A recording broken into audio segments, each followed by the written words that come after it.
Welcome back, my friends, to the show that never ends, and an extra little bit today. There's been so much in the news. I've been summoned in.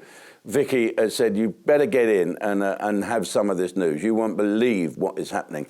Now, I see Paul Thorpe's page the other day, and there is a huge, long 9-minute bit of the police just really being outrageous, arresting anyone that moves, anyone that does anything. You never see him arrest anyone with a machete. You didn't see him running along in that bit of film I showed you on Ustream the other day of all those people of colour running through Southend, some fighting with machetes. You didn't see the police there, did you? No, they were they put their high visibility jackets on. They must have been wearing high invisibility jackets. But here you see a 73-year-old woman they're arresting. How many coppers jumping on one bloke or one woman to handcuff them? Absolutely fucking shameful. It's been 2 weeks of carnage and chaos on the streets. And here we go. Our fearless leader, Keir Badi Rubble, held a press conference at Downing Street to address the issues in the country. And yes, you've guessed it, blamed it all on us. Us. Me. Everybody. The far right. He blamed it on far right thugs. Really, Prime Minister? Really?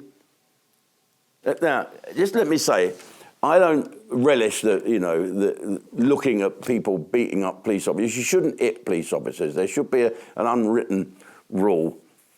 And I can't condone people attacking police officers, or burning cars in the street, or looting. I don't get that. But why is the Prime Minister only targeting one demographic here?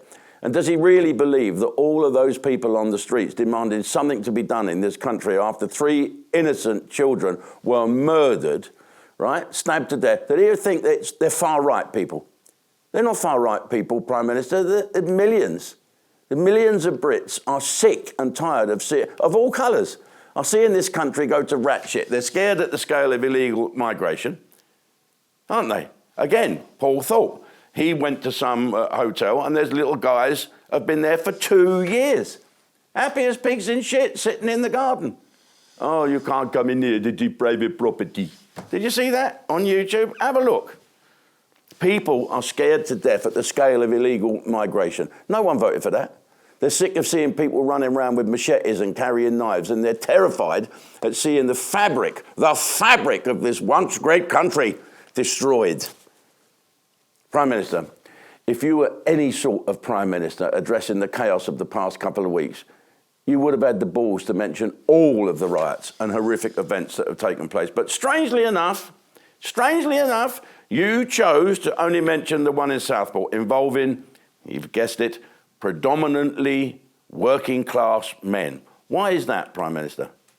Here's some things that he failed to mention in his big speech. An army officer being almost hacked to death on the street. Hacked to death on a British street. An army officer serving his country in uniform, a colonel, nearly stabbed to death by some Leeds, rioting in Leeds. This is Romani gypsies, travelling people, whatever, and the surrounding people. They didn't look like gypsies that were setting fire to the buses for me. 2 Muslim thugs attacking police officers at Manchester Airport. That's it. They've been arrested. Have they been charged? Have they been charged with anything? Why? Oh, we've got to let them off because they've been stamped on. Really? Oh, no, we'll concentrate on how bad the fucking police are. Now, the police are useless, so when they do something to the bad guys, oh, no. Why do you think they fucking run away? They don't want to be arrested, suspended, put on gardening leave. But why are these fucking people that's been arrested, right, in Manchester, why haven't they been charged? We've got Muslims, well, they look like Muslims, rioting outside Rochdale police station. Nothing happens. Sword fights. Yeah, was it Richard Littlejohn said we've got more swords in London than they've got in fucking Game of Thrones. Sword fights, machete attacks in Southend. Did you see these guys? Bangladeshis rioting in Whitechapel. 28 Muslim men, 28 convicted of gang raping a British girl. A woman dog walker beaten to death by 2 Somalian men. Postman pushed onto the rail tracks by a Kurdish immigrant. What the fuck is this? 7 months of pro-Palestinian marches with people calling for jihad in this country. People calling, and all them lefties in their fucking comfortable shoes walking along with Jeremy Corbyn and other fucking lunatics. Is there something wrong with them? Can't they see that what's happening to our country? Prime Minister, don't you think any of them things I've just mentioned deserve a bit of a mention from you, Sir Keir? Or is it just white men? Huh? White men. That's the right-wing thugs, aren't you, if you're a white man? Or if you're a black British man, you're a black thug. Yeah, you're a disgrace to your fellow black people that are trying to come in here. Bollocks. This is about Britain's values. And he also said those on the far right, which seems to be any working class male who is terrified at the state of the country, will feel the full force of the law. And he even said they'll bring in extra surveillance techniques to catch them. Well, I bet my mates up the SRR in Hereford are thinking, oh, good, we can stay in our country now and spy on our own people rather than go to some shithole fucking fly-infested swamp in the middle of Russia somewhere. It does seem, though, doesn't it? It does seem, if an ethnic minority with a knife attacks anyone, do you know what they say? Oh, you've got mental issues. If ethnic minorities if they riot, ethnic minority communities, if they suddenly, they're protecting a mosque, they're doing this, they always have a legitimate reason. Don't forget, Keir Starmer, remember him taking the knee for BLM? Fair enough.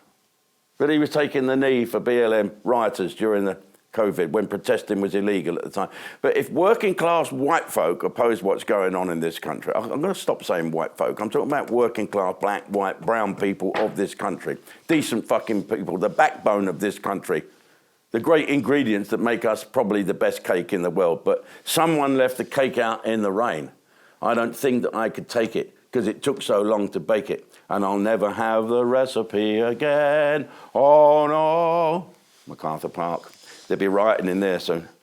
But is the Prime Minister going on about right-wing thought? Is this fanning the flames and stoking far more division? I don't think he's fit to lead this country. I think we're starting to see that now. We've seen two-tier policing. Now we're seeing two-tier politics, right? The police have failed to do anything about the pro-Palestinian protesters shouting for jihad. They run away from the people in Leeds, but found their batons in Southport. Of course they did. I fear there will be more violence to come. I just hope that it doesn't. But we do have two-tier government as well.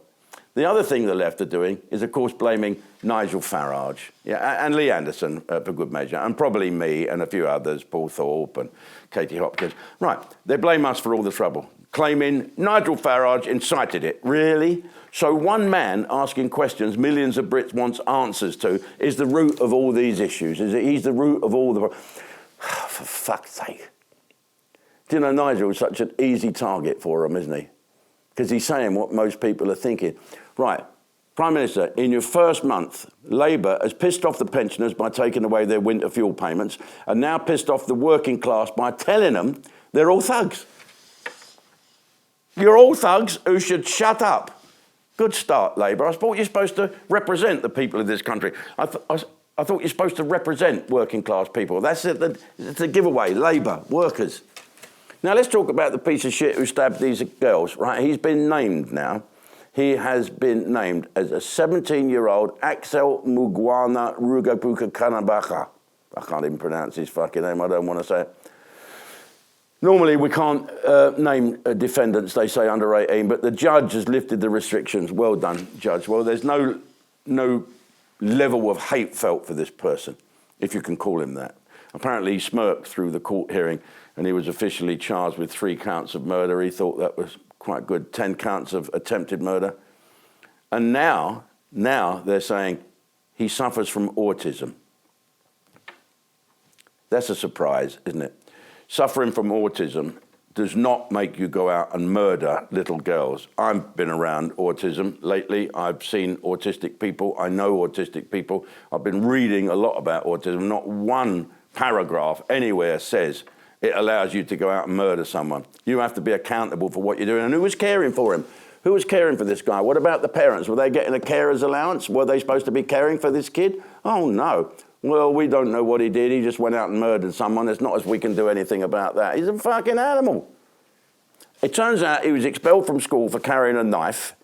He said he believed the UK should suffer genocide like Rwanda, which is where his parents are originally from, right? Don't you think there's a couple of red flags there? So who's fucking in charge? Who should have been monitoring him? Monitoring this family? Oh no, they were lovely. They come from Wales and they went to church. They were Christians. Yeah, how did that work out? Who let those little girls down? Does the government not understand why people are so angry that you can't even protect our children? And if we do anything about it, we are right-wing thugs. Black, brown and white British people are not thugs. We're just pissed off. We want something done. The lefty fucking police have got to get their act together and stop worrying about being prosecuted. Arrest the fucking bad guys. Arrest the perpetrators. Look at the press. You see the pictures of this kid? Sweet little kid.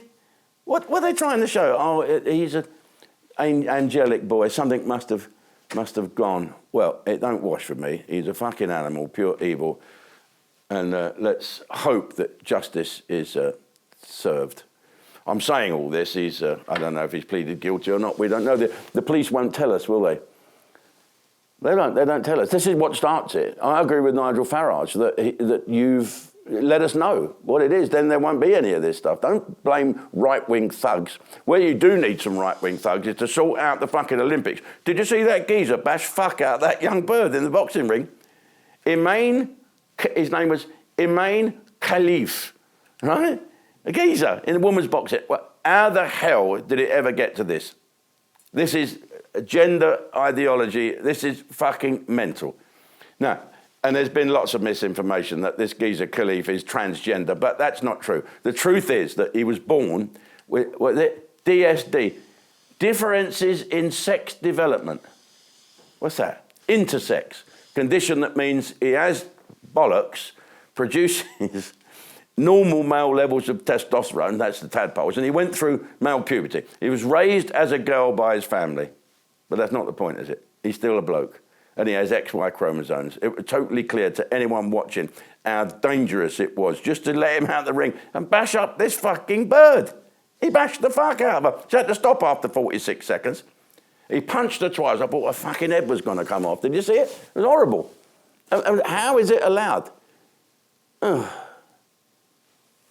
So he's sort of smirking. He's a cheat. He's a fucking cheat. And the IOC, they've doubled down on this whole thing. And the BBC presenters are clearly too scared to talk about it, aren't they? In case they've got some photographs of him on their phone that were sent to them by someone and it wasn't my fault and I didn't like it and I'd like £475,000 to step into Hugh Edwards' shoes, please. I'll tell you what, though, this is an absolute fucking disgrace. Women's sports and safety matter. Prime Minister, take the fucking knee for that. I'm going to talk briefly about Hugh Edwards. He has been arrested for child porn offences and the BBC still kept him on the books. What's that? Taxpayers funding his fucking insane 475k salary. And they're still defending the decision not to sack him. I don't quite get it. The BBC Director General, Tim Davie, he looks a lefty, doesn't he? Yeah. I don't know what's going to happen there. I know that the BBC think they're a law unto themselves. I think that the TV licence should be scrapped and they should be a subscription channel like anyone. And after all, they have made a free subscription channel out of UK TV. Remember UK TV? Well, guess what it's called now? You couldn't make this up. It's called Ustream. We'll have to have a little talk about that with them, won't we? Okay, just a little extra for you today. If you like this, subscribe. If you really want to see some balls and spit and fire and thunder, sign up to Ustream now. Support this channel because it supports you. Ustream.com. Sign up online or go to your smart app on your smart TV, go to the App Store and select Ustream. You'll have a great time.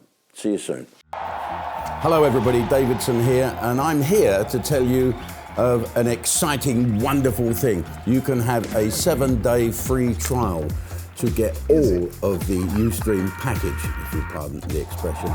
Yes, you can grab my package for 7 days for no money and then $3.99 plus VAT per month thereon afterwards. So go to Ustream.com, sign up and get your free 7-day trial. You will love it. Your knickers will dry out later.